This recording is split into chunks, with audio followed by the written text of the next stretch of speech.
So we're looking at a smart recorder, so an audio recorder. But this kind of has a trick up its sleeve, and it's an audio recorder that also has a transcriber in it. So it'll actually write out all that information that it's hearing, and after that, you can view it back, of course, on the recorder.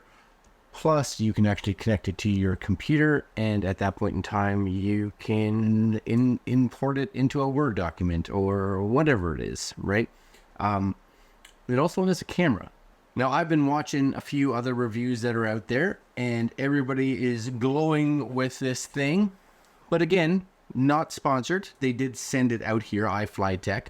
So after using it for a day or two, I have a few comments on it, but first off, we're going to look at the actual product here. So this is the iFLYTEK Smart Recorder Pro. Now, when you get this, it's designed to kind of just be a recorder, and I think in the end, it's a pretty decent recorder. You know, it's got some good mics, it's got some nice software on it. It actually runs Android, and of course, for a recorder, it does have a camera, which is kind of weird. Now, the one thing I would have liked to have seen on this is the ability to have or to insert your own mic. So if you wanted to add a wired mic or a wireless mic to this, that would have been nice, but I don't see anywhere on here possibly that you can do it. Anyways, this is the box right here. This is the iFLYTEK Smart Recorder Pro. And as you can see on the box, there's not a lot to it. Audio, mic, 4G, and Wi-Fi. So it does allow you, as far as I know, to do transcribing and of course use it as a recorder without having any Wi-Fi or cellular, but it does use cloud computing to do all that transcription and the audio recording in the background. Because one of the things I did notice when I was testing it was that a lot of times in the live transcription, some of the wording wasn't quite right. Also, what I learned was that sometimes it would double up on certain sentences, but once it was actually uploaded to the cloud to do the cloud computing, at that point in time, a lot of those errors were fixed. So just kind of be aware, it is live transcribing, but once it goes through the actual process of doing its transcription using the cloud, it's better. So it's better at that. So just be aware, it does have Wi-Fi, so you can connect to that. It also has a SIM card slot. So my guess is, of course, you could put a SIM card in there and data, right? You can get data wherever you could get mobile, or just use your phone and use it as a hotspot. Anyways, that's the box right here, so you guys can get an idea of what the box looks like. Now I've taken everything out, and inside it you are going to get a good size USB-A to USB-C cable, which is nice. You are also going to get a manual, which of course it's a good size manual, etc., etc. It kind of goes through all the processors, and as you can see here, it does have a SIM card slot. I do also believe, possibly, I'm not 100% sure, you may be able to put like an external. Oh no, just a SIM card. It does look like it's just a SIM card slot. I was thinking maybe it has an SD card slot in it, but nay. 32 gigs of internal storage, but 32 gigs of audio is going to be long, right? And you do get a SIM card removal tool in the box, so that's kind of cool. Anyways, this is it here. And as you can see with it, it does have your two primary microphones on the front, and these are going to be the ones that are pretty much used for the most part. They're going to be the strongest of the microphones, but depending on the lighting here, you may see that there are 6 little dots on the side, and those are also microphones, so those are going to be a little bit more, you know, picking up everything around, so kind of cool.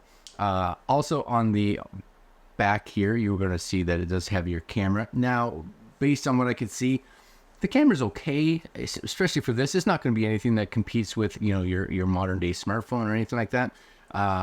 File size wise, I believe you're coming in somewhere around 3 megapixels. You're looking at like 25-ish hundred by, you know, like 1500. So my guess is, again, somewhere in that 3 megapixel. On the bottom, of course, you're going to have your microphone / speakers and your USB.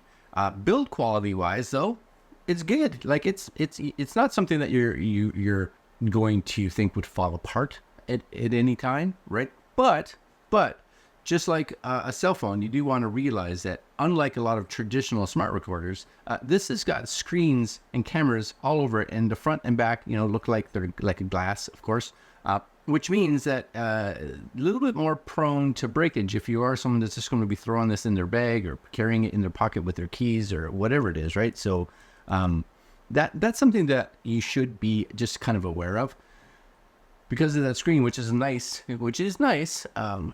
There is a chance, right? And since this is based on a lot of like doing transcription, if you were to lose your screen, that's a lot of the feature of the device that's kind of gone. Anyways, when I got it here, of course, it did need an update. So make sure you do your firmware update. On the side here, you are going to have your on-off button. This is where your SIM card goes, of course, right here. Your record button and your volume up, volume down for playback. I believe the record button as well, possibly one of them, you can flag. I'm not sure if it's this side or this side. You can flag as it's recording. So let's say you were recording a professor giving a talk for school and they said something important, you could actually flag it so that you can kind of go, it's almost like making chapter markers, right? So that you can go back to these important parts, which is kind of nice. Anyways, turning this on here, there it is. One of the things right out of the box, especially if it's bright out, the screen it's decently bright, but it's not crazy bright. You can adjust the brightness, of course, because it is running, like I said, Android. I don't know which version of Android it's running, but it is. A lot of people talked about how good the screen responsive was, and it's okay. It's not fantastic. There are times that I was like, come on now. And I'll give you, for instance, hopefully you guys can see this, right? If I slide up here, oh, that actually worked really well. Never mind. That's going to go back in here. This is it here, so you can slide back and forth. So that's not bad. Maybe it just needed a restart from when I was playing with it. Anyways, up at the top here, you will have just like Android, right? So you have the ability to Wi-Fi or turn on and off your Bluetooth. It has your battery, stuff like that. You have your settings. But if you actually go in here as well, just kind of bring that back down and stretch that out. See, this is my screen brightness at full. And, if you were outside in normal light, I'd say it's good. If you're in a dark room, it's good. If it's in a really bright area, I would like to have seen a tad bit brighter, but I'm nitpicking a little bit.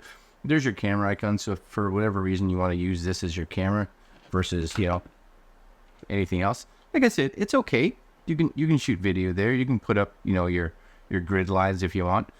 You also have the ability to slide it over and shoot some video. And each of these has like a 1x and a 2x. Now, of course, that is going to be an electronic zoom, not an optical zoom. So just kind of be aware of that. And again, you have that ability to real-time select live subtitle language. So you can put live subtitles on these videos. So I could come in here, of course, and it's set to English right now. So if I was recording, my guess is that if I was doing this right now and recording with live subtitles, my guess is once it's processed, we should be able to get those on there, is what my hope is. So if I was saying, hey, this is the new Sony camera, it's not the new Sony camera, but let's pretend it was, maybe it would put live stuff on there so we can stop that, right? And again, real-time subtitles are off now, real-time subtitles are on. Of course, you do have a little thing here to turn your flash on if you are needing. It's just like an auto. It doesn't, like if I turn this on, oh, there it is. It did turn on. Yesterday it didn't. I don't know why, but yes, there it is. It's on. So the flash-wise, that's pretty good, right? Decent. It's enough that I looked at the flash and now I see dots. Yeah, so that's all right. And of course, if you exit out of this, you just kind of go back to the main screen.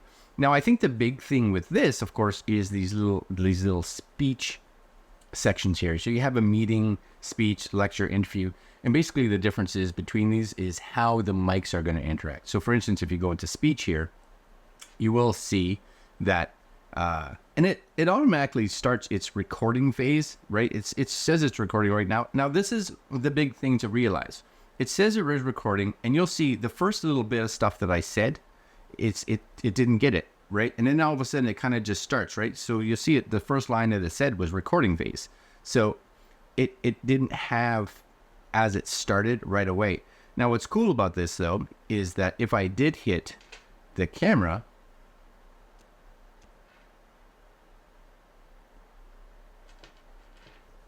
I could take a picture like I did right there, and it's actually going to put that picture inside the dictation. So if I was listening to somebody talk and I wanted to be able to go in there and keep that going, I could actually, so that when it imports, I could literally take a photo of what they were talking about, et cetera, right? Yeah, that kind of works good. And of course you have your files. There it is. See the camera in there? So you'll actually see sometimes this isn't right there. Yeah, Fortune 5 hours. I never said that. And this is right in front of me, right? Anyways, I'm going to just pause that and we're going to hit this save recording. Sure, it does go through and does its saving. Anyways, if you go into this now, which is where you'll actually see this recording that I did here, you'll actually see it's in the process of uploading this. So it does say I have a poor network, which makes sense because I'm in the basement, but it shouldn't be horrible. But there it is, upload complete, transcribing. So you do get a transcription. It is transcribing this right now. So this does take some time. You actually have to go into the settings. I went into the settings and changed it to auto upload. You can have it so when you come in here, you can just tell it when to upload. Let's say I want to do it now.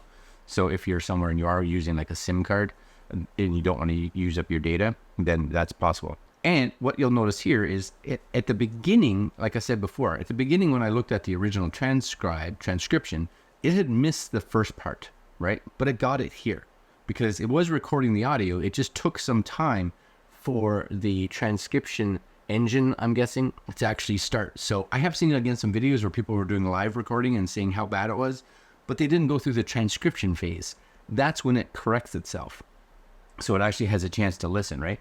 Even here, right before I had this weird, I don't even know what it says, but after it's transcribed, right, it actually it's going to put that picture inside the dictation. So it was listening to somebody talk and I wanted to in there keep that going. I could actually, yeah, so it's got it all good now. You just have to make sure that you go through and do that transcription after for it to correct, because at the beginning I was like, I don't know, this isn't working quite as well as I was hoping to do. Anyways, you could go in here, and again, if I kind of clicked on a section, or you scroll through here, right, you'll see it actually highlights the words. So if I came here and said, okay, at this part in time, I want to be able to remember that, I could say add a tag, and it tags it. Okay, so at that point in time, I could just kind of go through and go to those tags. So if I wanted to jump around inside my audio transcription or my audio, I could, which is kind of cool. Now, when you come back here again, you do have meetings, speech. So if I went to meeting, and actually, if you click on the little voice thing at the top, you'll actually see that it kind of tells you how the mics are going to work. So this one says in a meeting, it's going to use all of the cameras or all of the microphones. So you want to make sure you're laying this flat on the table, because of course, if you lay it this way, you're covering the microphones. If you hold it this way, the microphones are facing you, and really nobody over there or to the right or left are going to be able to catch anything. So it does have that ability to kind of tell you what to do. And you will see the touch responsive, like, is it great? It's okay. But you will see here, which is cool because it's recording again, is that you can actually see the direction that it's getting it in. So it actually says it's this way. And if I were to turn this around and keep talking, now it's actually saying it's all coming from this way. Now, the thought is behind that is that if it was multiple people, I believe that during the transcription phase, it would actually come in and actually tell you that it's kind of like person 2 that's talking. So let's actually see if that does it. Now, it may need to do that final transcription. So if I said, yeah, we're good, save this. And it may need a different voice. It may need to hear a different voice. So again, we're going to click on here. We're going to let that kind of go. It does have a decent upload. And these are, these are just audio files. So the upload's not going to take that much time. Anyways, it's in this decoding phase, transcribing. We'll just let that finish. So there you go. We have it all transcribed. We do have the ability also to playback speed. So if you wanted to be able to just read to it quickly. And we have the play, right? Actually, if you click on the little... So I don't know if it would be able to tell with a different voice, because I don't have another person here to talk. But my thought would be, and again, if anybody has this and has tested this, that in a meeting scenario or an interview scenario or something like that, with 2 different voices, that it would know that and be able to say like person 1, person 2. I think that's how it works, but don't quote me on it. Anyways, you know what? It's a nice little device. It is a nice little device. There are some things, that take a little bit of time to kind of realize once you first open it. I do like the screen. I wish it was a little bit brighter. But other than that, I think it's good. I would just be a little concerned with the actual chance of having the screen break. And I wish that with a product like this that has got a lot of glass in it, that it would come with like screen protectors for front and back. But other than that, I think it's actually really good. You do have to realize that after the updates, and again, you know, the touch interface is decent, but there are times, and it could be just that the Android system is lagging a little bit, but other than that, it seems to work good. See, a lot of times I have to click on it a couple times, right? So you will have things like transcription settings, instructions, file export instructions, system update, right? There's your system update. Checking for update should be good, I would think. Yeah, latest version. Yeah, I think it's pretty cool, and I could see myself using this. I actually had Monique talk to it yesterday in French, and it transcribed her stuff just fine. So, yeah, kind of cool. Multiple languages, so which is awesome. And I'll leave links down below to where you guys can check it out. All right, guys, this is the iFLYTEK. What is it called? The Smart Recorder Pro. Yeah, it's kind of cool, right? I do wish the screen was a bit brighter. I do. All right, guys, I'll leave you there, and I'll see you next video. Later.